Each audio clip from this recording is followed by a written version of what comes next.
Before I start, can I just do a quick check, kind of where you are in terms of machine learning kind of experience? Who is doing machine learning just kind of as a hobby thing outside their day job? Okay.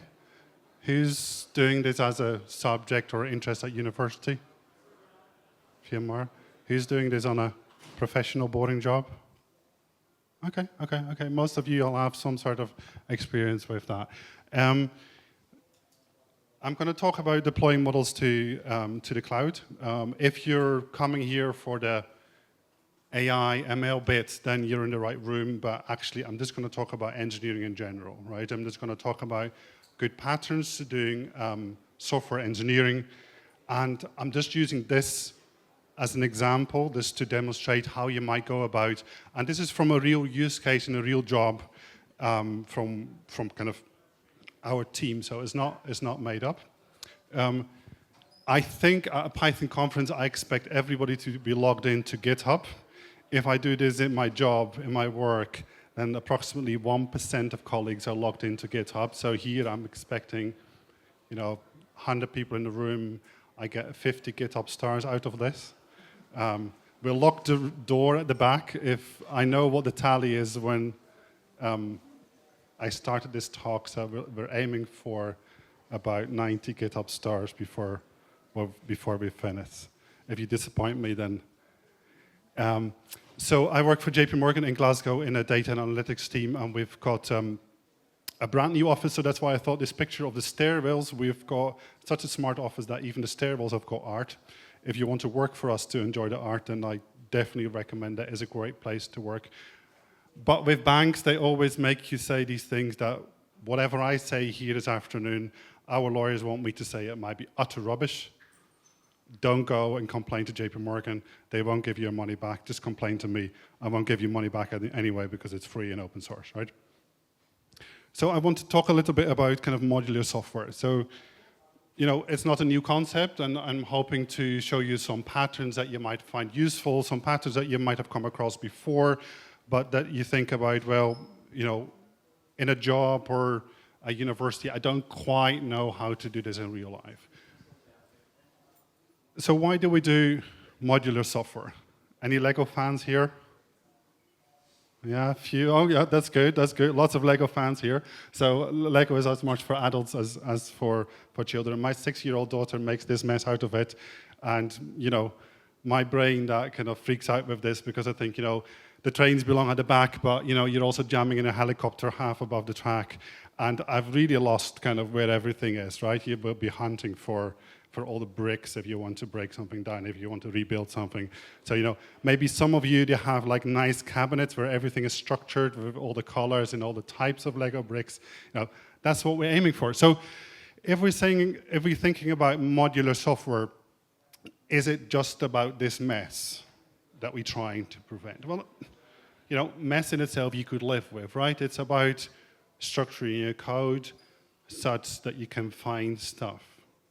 But I would say kind of one real thing is, and if you're been in a professional job, you'll probably recognize this. We build something, after a couple of years, we rebuild it because we don't understand anymore how it works. 2 years later, we rebuild it again because the person who previously built it has left, and nobody knows how to navigate this. So some of this is really about making software last. And making software last is really hard. So modular software, what does it mean? People might say, microservices, really that's what this is about. And okay, fine, it is about microservices. Python conference, you would say Python modules, right? They have got the name modules. Okay, that's also right. But there's also more of a general principle, general kind of thinking that you can introduce to keep you thinking about what does modular software mean. And like separation of concerns, you hopefully have heard about that. It's a term of keeping things separate. You can also think about it as something with a single responsibility. So, and I can like to think that in terms of single purpose. Just a different word for exactly the same thing, but it might make it a little bit easier to really think about it in real life, in a day job, when you're under pressure, what does this mean? Now, I work for JP Morgan, so at this single purpose thing, I can apply that at every level, from a very high level to the lowest level. So JP Morgan has a single purpose. The marketing brochure says making dreams possible, right? It's a single person, it's a nice purpose, but between all of us, let's say this is about financial services, providing financial services, one term. My division that I work in is a corporate technology, that's what we call it. The single purpose is making firm-wide technology. The team that I'm in is building firm-wide data and AI solutions. My personal role in my team, providing technical leadership to my team. So at every level, and I could go on and on just talking about software applications, components, classes, functions, they all should have a single purpose. That's really what this is about. This is really what modular means. And why would that be useful? Because you can find things, even after your colleague has left. So I'm just going to introduce this example here. And again, if you're not familiar with machine learning, then it doesn't really matter because I'm talking you through a couple of principles that we used here. At JP Morgan, we've been doing the deep racer, the AWS deep racer stuff, and it uses SageMaker. But SageMaker is, also a serious platform where you do non-fun things with. And it's basically a high-level framework, service, whatever you want to call it, to do machine learning. There's both training and inference. And I'm just going to talk about inference here. Today, in this example, inference, you can think of it as a batch inference. You have like lots of predictions you want to make at once, or you can talk about real-time inference where you do one at a time making predictions. So that's SageMaker. It is just compute. Everything is a computer at the end of the day, but it's just an abstraction, a layer on top of that. So if we want to think about this kind of modular approach, let's break down what actually is involved in SageMaker. So if I have an application, a client here that needs to integrate with a model and wants to request some prediction, some inference. So what's involved? The application may or may not be in AWS, it doesn't really matter. We've called the AWS cloud, so the single purpose of the cloud is this cloud services, right? That's the whole thing. SageMaker, AI services, abstraction layer.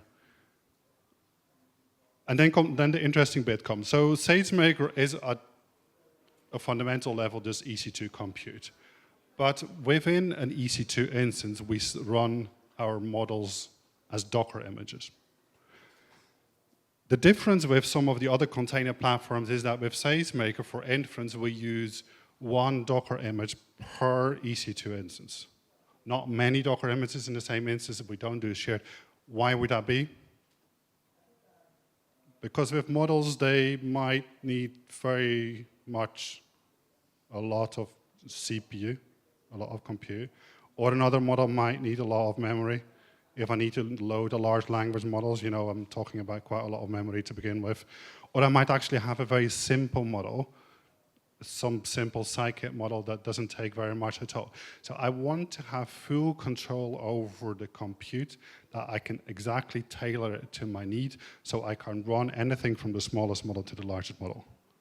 So why would I still want to use Docker then? Because Docker is the one standard to run applications. It's for convenience, for isolation.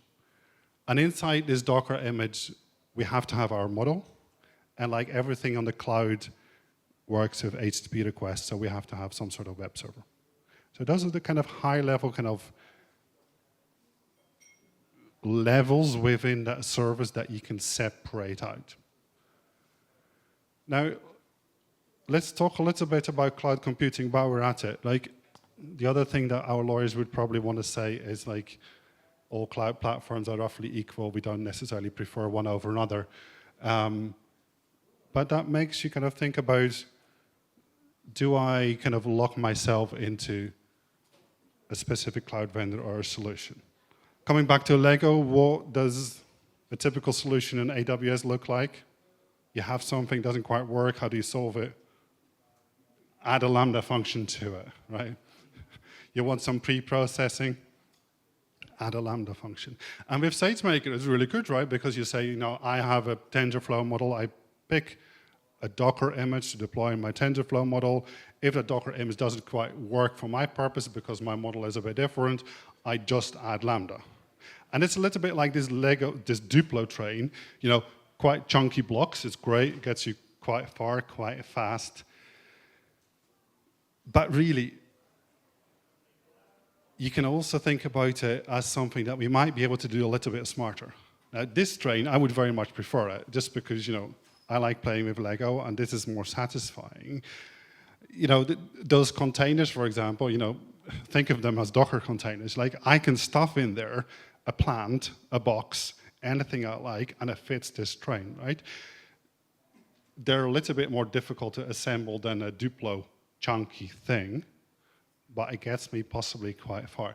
And why is that? And this is one of the other things why I'm talking about modular design this afternoon. Because modular design helps us to abstract ourselves away from infrastructure, from deployment platforms, cloud vendors. We can talk about vendor lock-in, kind of at JP Morgan, we've been talking about vendor lock-in from the day that we were embracing public cloud. And this will be the same wherever you are. Like, you choose, someone might say, I choose Databricks for my data pipelines. The question is, to what extent is that flexible enough for my need? And am I going to lock myself into Databricks forever? And will that be a headache going forward? The thing I would like to introduce here is, like, you can talk about vendor lock-in, and that's fine, and that's mostly a financial concern. But you can also think about technology lock-in. And technology lock-in, this is a term I made up. And that's thinking about, doing Docker images in Kubernetes on AWS. It's the same as local, right? The technology is super universal. The Python language itself is super universal. I can run Python, from a MicroPython board to big instances with GPUs, right? That technology, you might be able to buy that from a vendor that provides a platform to host it, but it's quite universal. In AWS Lambda, for example, you get already to a little bit more specific. Anyone using DynamoDB in AWS? DynamoDB, super quick key value store to get started with. Can you do DynamoDB elsewhere? In Google Cloud? They probably have an equivalent, something like that. Can you test that on your local machine in unit tests? You struggle, right? You struggle. I don't know. I don't think DynamoDB is available as a Docker image to run locally. I could be wrong. So DynamoDB, for example, and just as an example, this is not getting at AWS, is the good example of you lock yourself into some technology attached to a certain vendor. And that might be a little bit scary if you think about the future. So that's why I'm saying kind of this abstraction and this modularization might be a way to isolate yourself. If your CIO or your technology director says, we have to use all of the AWS services available because they get us the furthest, the fastest, that's not a bad decision. But if we as an engineer then build our application that is low level, what we can do, for example, is prevent all of our code base being scattered with very, very, very AWS specific logic.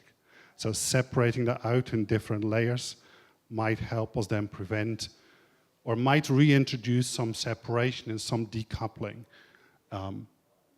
from the vendor. So let's go back to our example. So the building blocks, if we're thinking about designing then something that we can use SageMaker, but make it fairly universal, something that we can run elsewhere, that we don't need to do too much customization on our models where possible. So we have this client application again. That's obviously something that exists. Fundamentally, we have a model. That might be something that a data scientist has trained. There could be any sort of algorithm. It doesn't really matter. But it's a model that may be, something like a set of parameters in a file. It might be for scikit-learn a pickle file, or for TensorFlow it will be a different format. You have a physical model that you have somewhere on disk. If this client application wants to connect with that, HTTP request could be JSON. Probably will be JSON. That needs to be serialized into, depending on your algorithm, NumPy array could be a simple sequence of numbers, could be one number, it could be one string, whatever. Once I've deserialized that as a Python native object, I can take that with my model to pass that to something that I can do a prediction with. Guess what? You have to serialize that back, and then you send it over the wire back to your client, right? So if you're looking at the boxes, so we have got 4 boxes here at the bottom, right? So I'm saying, like, fundamentally, to be able to deploy a model and integrate it with other applications and host that on something like AWS SageMaker, I should just need to define 4 functions only. And in fact, 2 of those functions are quite boring. Those are the serialization and deserialization. So really, as a data scientist, I'm going to very quickly recognize the 2 functions. One, just to retrieve my model from my previously stored files, load it in memory, and the second is how to make a prediction. So that's the building blocks that we really need. And we've been searching about, we don't want to rely on all of the pre-built AWS stuff available because, we don't know what's inside those containers. So why don't we build a little framework to do this very easy as a pluggable thing? Anyone heard about the Pluggy framework in Python? Someone mentioned it this morning. That's amazing. So I'm hoping that most of you will be using PyTest. So if you're using PyTest, you're using Pluggy. So all the dependency injection with your fixtures with PyTest, under the hood, it's all Pluggy. If you want to write a PyTest extension, it's all Pluggy. What does Pluggy do? If you write an application, you can define hooks. Like in our case, those 4 boxes, there are 4 hooks that our flow, a single inference request, will just go through those 4 hooks like 4 steps and just glue that together. All I then need is someone, that could be me or someone else, to make implementations for those hooks. Pip install, Poetry install, Honda install those hook implementations, and off I go. It's a super neat way of separating this out without a lot of scaffolding. Just like PyTest, if you install a PyTest extension, you can just use it. You didn't even realize that kind of magic that goes under the hood. So check this out. It's really great. It's just quite little if you think about it, but amazing.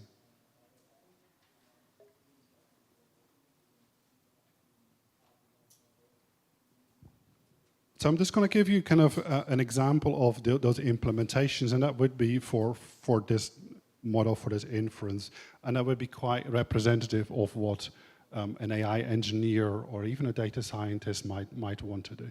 So the first one is the model function, to load the model. So the function that's shown there in the model, in the middle, that's the model function that for a given directory, I might need to load some files from the file system. I need to return a model. Scikit-learn, TensorFlow, Torch, my super duper custom algorithm, it does not matter. Just return it. Now with SageMaker, for example, what we know, if I had this pre-trained model, or the model that I trained, and I put it somewhere in S3, SageMaker doesn't need to retrieve it from a remote system. It's just like a file system. It's great, right? Because I can fully unit test this function as if it was a normal function. I do not need to know anything about SageMaker or AWS to be able to test this. Here, I'm just doing a toy example. If anyone is familiar with the shipping forecast around the British Isles, this, it is a weather forecast for ships at sea. And in this case, it will just return a fixed prediction. The weather is always terrible.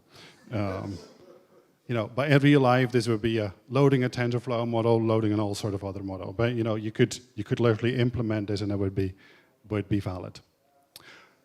You see that decorator at inference.plugin hook.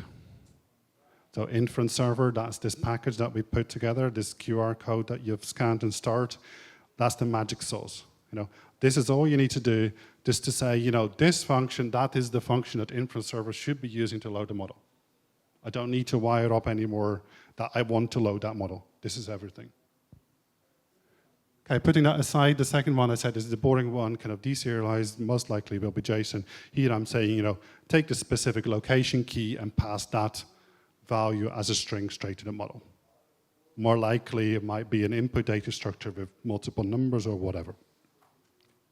It's up to you. Putting that aside, then the predict function. Many models in Python, just call the model with the input data, you get prediction. It doesn't have to be like that. It doesn't have to be like that. You could do custom pre-processing, post-processing, connect to a database, make a stateful model, whatever you want. So this is really this kind of smart deployments, this fancy containers on the train versus the deploy, right? You could do this in Lambda, and the AWS documentation suggests do it in Lambda. But how could I unit test those together? How do I know they're keeping in sync? It's a lot easier if I just write 2 extra lines of code here in this function. There's no limitations.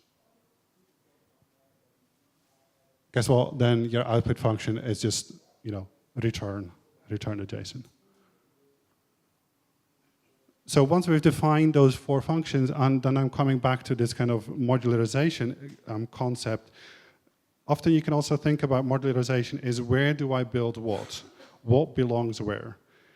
In this case, we don't really say, this inference server doesn't come itself with a web server.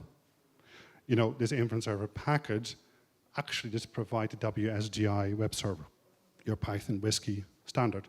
It's already an open standard. We don't need to reinvent it. We don't need to do some custom packaging with a custom web server. We can just do something like this. We can just say, you define your Docker image, you want to have full control over it, whatever image you want to use, whatever your company mandates be in that image, you can just do it the way you like it. And then you recognize here the 3 levels. So at the top level, you have Unicorn. That's the web server that I picked. The single purpose of that package is doing your HTTP requests, nothing else. Inference server is then that bridging layer in between. Single purpose is to pass the HTTP web request to my model. So that abstraction away from that. And our shipping forecast package, that's my package with the 4 hooks that I've just shown. Now the nice thing is those are just packages that you install. Those 2 boring functions, serialization and deserialization. What if I have 10 models that have all the same JSON to NumPy serialization? Obviously, I don't need to define that 4 times. I just put them in a separate package and pip install them alongside here, and I can reuse that. And I'm saying, in that case, the serialization does not belong to the model. A data scientist, shouldn't really care about that. But my model function itself, how to load the model, that's probably going to be unique to every model. Even the predict function might not necessarily be unique to every model if it's literally this callable. And what inference server actually does, you could leave out the implementation for any of those functions, any of those 4 functions, and by default, there's a default plugin installed that does a straight pass-through and does that calling the model with the input data, which is actually really great. I think it's great, but I'm a bit nerdy. And then your entry point script for your container is you call Unicorn, your web server, whatever web server you want to choose, and you pass it as inference server. As I said, I don't need to say anymore which model that is. Those decorators, they just pick everything up. It's like magic. And it's great, right? Because I have now a Docker image I have full control over. I can deploy it to SageMaker. I can run this image on my own machine. I could run those functions on my own machine. This is Python functions. I can exchange a web server with another web server if I want to. Give me the full flexibility without having this cumbersome integrated one-stop solution. So we picked some components as a low-level implementation that makes sense. It's like doing serverless almost, but just have a tiny framework that does the glue without us having to do scaffolding. Now, if you think about working for a bank is quite boring, and banks are kind of cumbersome, kind of bureaucratic institutions, then maybe no longer the case. Certainly at JP Morgan, it's great that we can do this as open source software. So anyone here can Google this. Documentation is there, can modify it, you can fork it, you can do whatever you like it, you can contribute back to it. And it's a great way for us to also show a little bit what kind of thinking you might want to use when doing enterprise software. It's nothing fancy, but it's something we quite enjoy doing that in the public, in the open. Prevent us writing shit software, because if everybody here can see it, then we don't want to be embarrassed. So I recommend you check that out and give us some feedback on that. So as I said, I like talking about software in general. So if this AI example is a useful example, then great. But really, the take-home message is twofold. A high level.